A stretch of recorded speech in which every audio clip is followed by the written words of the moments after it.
The peanut butter, aren't I? I'm pulling out the peanut butter. You guys have seen me do lots of scary things on this channel, and for some reason, I don't know why I was so afraid to do this mountain alone. I think the key for me, at least for climbing these mountains, is that I just have to take it a step at a time, and I have to just like go. I find myself overthinking things a lot when I've done this hike before in the snow, so it was gonna be just fine in the summer as long as you got your bear spray, you're making noise, and you're wearing the right clothing for if it rains and stuff. You're gonna be just fine. This goes out to all you guys out there that are like have the same kind of thought process as me, like overthinking it. I think a good way to go about it is just to take it a step at a time. All right, lunch has been had, and now we have quite a bit of driving to do, about 3.5 hours to a camp spot outside of Eagle Plains, and that's where we're gonna fill up again, I believe. So I realized that I haven't really done an introduction to this section of the trip. We are currently on the Dempster Highway, which is the only highway that takes you to the Arctic in Canada, which then connects you onto the highway leading all the way to the Arctic Ocean, 880 kilometers from the start. There are a few distinct sections of the highway taking you through some pretty awesome ecosystems, landscapes, and First Nation cultures. We began today's journey in Tombstone Territorial Park, which is home to the Ogilvie Mountain Range, and the home of the Trondeck Huichin and the Nacho Nyack Dun. After driving alongside the Red River for some time, you ascend to the unglaciated Eagle Plains Plateau that made up part of the land bridge Beringia. Then on through the Richardson Mountains, home of the Vuntut-Gwitchin First Nation, into the Mackenzie Lowlands and Delta, to Inuvik, home of the Tetlit-Gwitchin.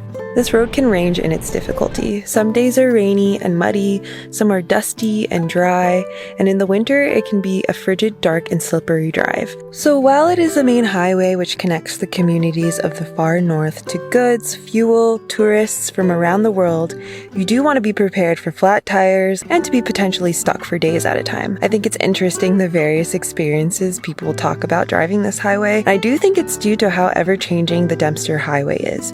You really have to expect the unexpected and be open-minded to the different ways of doing things when in the far north, making it an adventure that you won't forget. We made it to our spot for the night. I think I'm getting sick, you guys. No, I'm so toast. I'm so tired. William, you need to go out, buddy. Oh man, I'm gonna see you guys in the morning. I need to rest, show you around, go to sleep. Wow, it looks like it's the middle of the day. It is currently 7 o'clock. Oh, let's go outside, buddy. You gotta run around a little bit.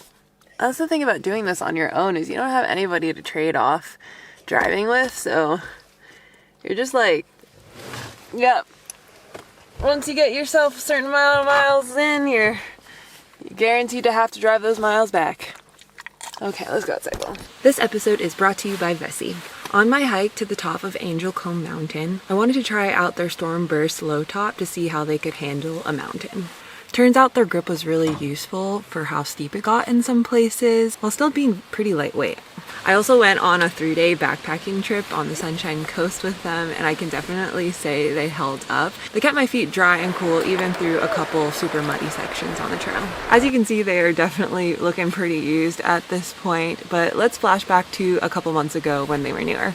I like how easy they are to slip on and off, and they are completely waterproof. They're also super easy to clean, making them a good option for if you're going on a trip where you have some outdoor activities planned, but then the next day you need to go into town. Elevate your spontaneous activities with Vessie's Stormburst Low Top for versatility. Discover more at vessie.com/Loui. Get your pair today to get an automatic 15% off your first purchase at checkout.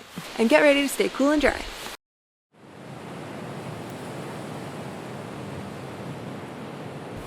Good morning, family. I slept like 12 hours last night. I was not feeling good at all, and this morning I woke up and I still feel a little bit sick, but we pushed through. I'm very tired. To be honest, I've had kind of a difficult morning. My new stove that I bought is broken because it lost one screw, and so I spent a good 30 minutes this morning trying to figure out how to fix it with minus the screw because I could not find the screw anywhere. So that's an issue I'm gonna have to figure out. Look how muddy my Jeep is right now. My Jeep is super muddy. So this thing won't close all the way because the zipper is just like, has a ton of mud in it. I have mud everywhere. I'm sick. But we are gonna get on the road here in a second and head towards the Arctic Circle. Conveniently on the Dempster Highway, there are lots of options for camping. You can stay at the half-dozen territorial park campgrounds, on pullouts and rest stops, and there are a ton of these gravel pits along the way that I believe are used to source materials by the government to maintain the roads. I stayed at several of these along the way due to how easy it was to just pull over and go to sleep. Most of them can be accessed by low clearance 2-wheel drive, but sometimes they can get ultra muddy, so if you do choose to pull over and go to sleep at one of these, just be aware of the changing conditions around you. Guys, there's a Tesla here, all the way up here. This place is rough. I got yelled at because I didn't know what I was doing, and this truck had to get by, but nobody was communicating with me. Anyways. It was quite a bit to fill up. This is a gas station.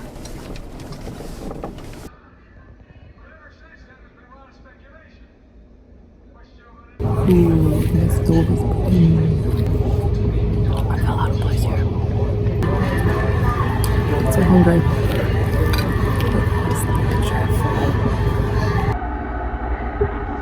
Look, I got the Wow, I have never felt more out of place in a spot.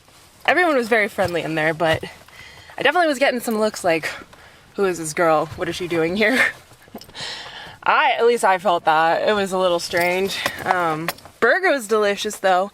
I highly recommend stopping here. It's definitely like well priced for where we are. We made it.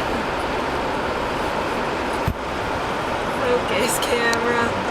Well, we made it to the Arctic Circle. It's so stormy, I'm not even sure I want to be out here right now. We did it!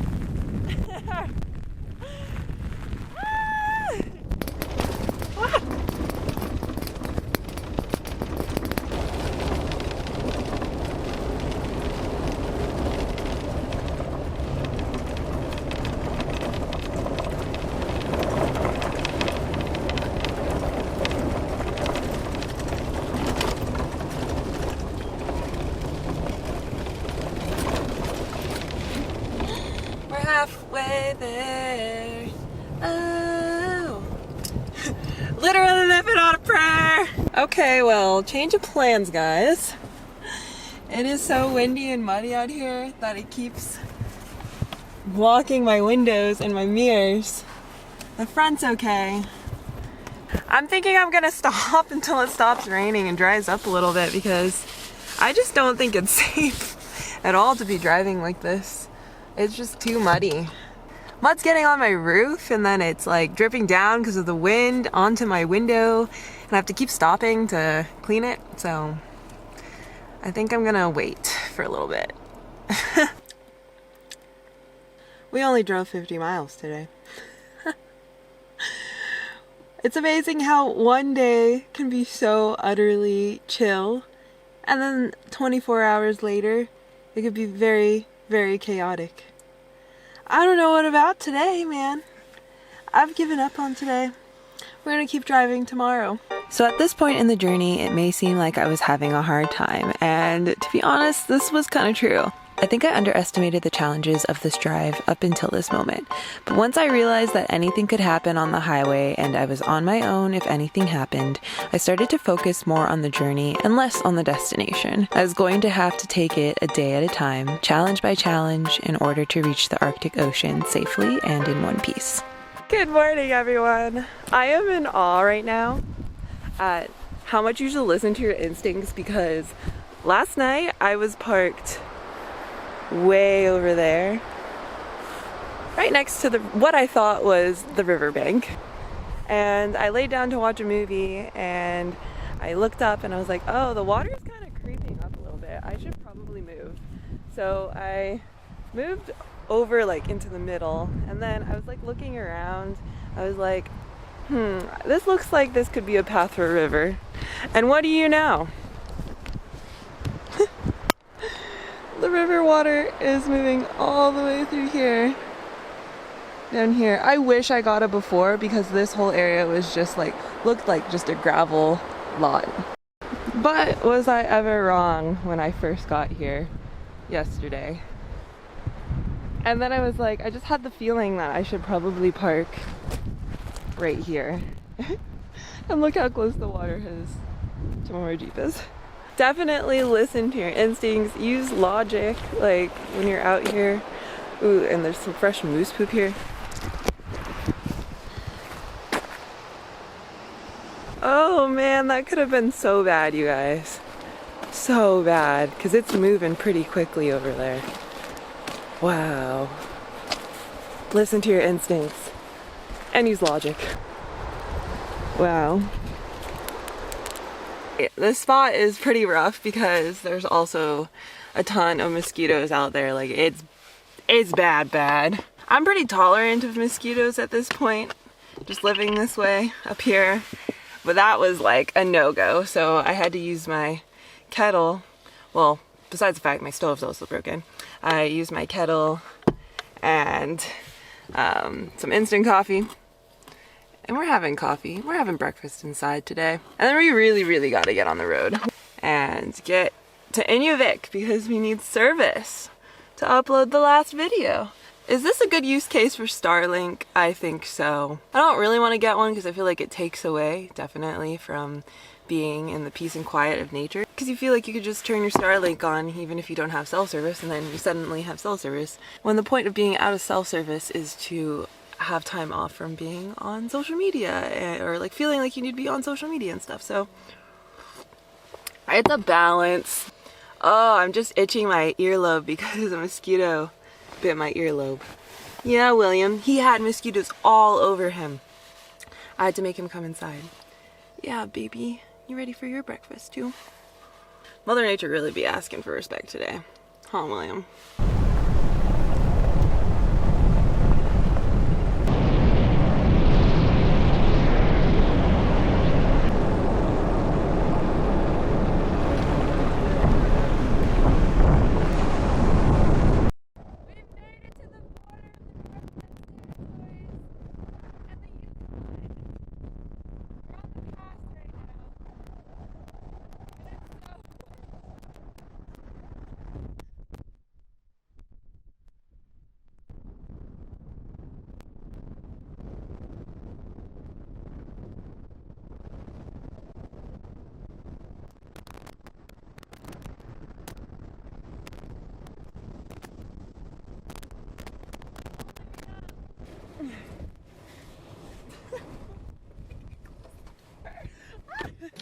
Ferry number 1.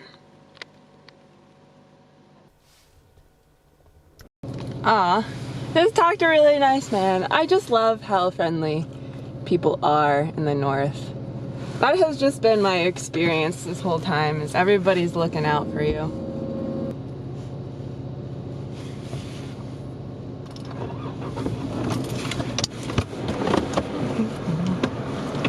Give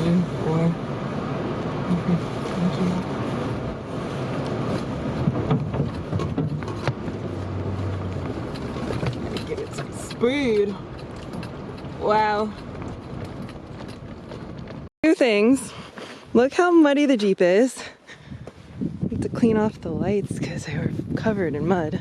And secondly, look how many sandflies there are.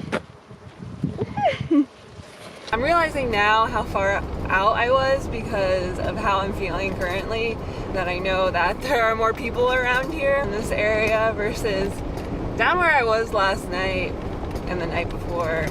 That was so far out. That was so far out for the road. Like obviously like in the backcountry, that's the same feeling. But for driving somewhere, I felt like I was truly far out. I don't know if that makes sense, but I do feel a little bit of relief knowing that I'm no longer like so alone to the point where there's only like one car that passes within like 12 hours. And the roads are hardening up now, so I'm assuming more people are going to be getting out on the road, so that's nice. I do enjoy my alone time, but I think it is nice having that in the back of your head, knowing that there are people around. It helps a lot. I don't want to jinx it, but I think we have found a bug-free spot to make lunch. Bug-free! Woohoo!